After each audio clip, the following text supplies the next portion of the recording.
This is also a very interesting circumstance, which is where a Muslim, if he goes and asks a question to a mujtahid or a mufti, and he's given a particular response, is he bound by that response?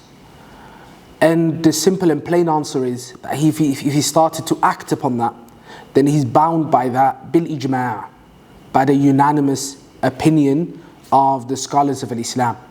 And so you can't go and switch if you've already started to act upon a fatwa, and this is already something that you've started to act upon. You can't go and look for another verdict to then go and act upon after that. As for if you haven't begun to act upon it, then you can seek another fatwa, a second opinion, and this has a context to it too. Or if you later on come to question the validity of the first question, or the first response, the first verdict that you've come to act upon, whether that is actually the correct Islamic ruling.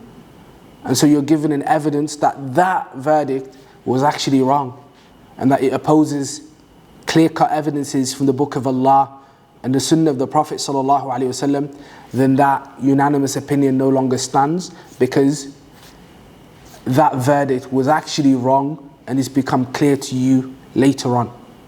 And so the two scenarios that where you are not bound by a verdict that you've been given are that if you have not begun to act upon it yet, that you still have that leeway to find another verdict, and this has a specific reasons for it. It's not just to go around and fatwa shopping. I didn't actually like that response that I received. I want something different. And the second reason is if the fatwa, the verdict that you've been given, even though you've begun to act upon it, it actually opposes clear-cut evidences from the Book of Allah and the Sunnah of the Prophet ﷺ, and Allah subhanahu wa ta'ala knows best.